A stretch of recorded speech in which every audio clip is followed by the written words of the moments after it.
Mangalagiri Telugu Desam party ఆఫీస్లో grievance సెల్లో ఈరోజు కూర్చోవటం, ఎవరైతే వారి యొక్క సమస్యల కోసం ఇక్కడికి రావటం, వాళ్ళందరి దగ్గర ఈరోజు వినతులు తీసుకోవడం జరిగింది. దాదాపు 84 మంది ఇప్పుడు వరకు వచ్చారు. 84 మంది. అయితే వీటిలో మెజారిటీగా revenue problems, police problems. Almost వచ్చిన వాటిల్లో 90% ల్యాండ్ సమస్యలు ఉన్నాయి.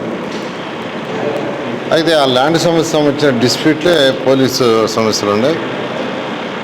అయితే ఇప్పుడు గవర్నర్ ముఖ్యమంత్రి గారు అండ్ రెవెన్యూ మంత్రి గారు దీని మీద ఇప్పుడు ప్రత్యేక శ్రద్ధ వహించి దాదాపు ఎవ్రీ వీక్ గవర్నర్ ముఖ్యమంత్రి గారు దీని మీద రివ్యూ చేస్తున్నారు.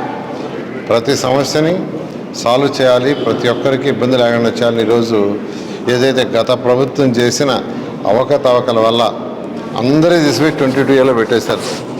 ప్రతి ఒక్కరి ల్యాండ్స్ తీసిపోయి 22Aలో పెట్టేసి రాజకీయ నాయకుల యొక్క కంట్రోల్లో పెట్టుకున్నారు గత ప్రభుత్వం.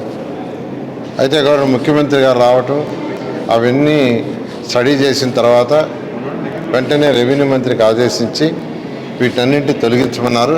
అయితే అన్నీ కూడా స్టడీ చేస్తున్నారు. అయితే ఇప్పుడు ఏదైతే వచ్చినా ఇవి కూడా ఈ వచ్చిన వ్యక్తులు కూడా కన్సర్న్ సెక్రటరీస్కి, కమిషనర్కి, అదేవిధంగా అదర్ హెచ్ఓడీస్కి, కలెక్టర్స్కి పంపించాము. వారి దగ్గర నుంచి ఎవరైతే వినతులు ఇచ్చారో వాళ్ళకి ఫోన్లు పోతాయి. వాళ్ళని పిలిపించి యాక్చువల్గా డిస్కస్ చేసి వాళ్ళ సమస్యలు సాల్వ్ చేయడం జరుగుతుంది. ఆ విధంగా ఈరోజు తెలుగుదేశం పార్టీ ఆఫీస్లో ఈరోజు మా ఇద్దరికి వచ్చిన, అంటే ప్రతి నెల ఒకరోజు ఖచ్చితంగా మంత్రులు రావాలి, రిసీవ్ చేసుకోవాలి, సమస్యలు తెలుసుకోవాలి, సమస్యలు సాల్వ్ చేయాలి.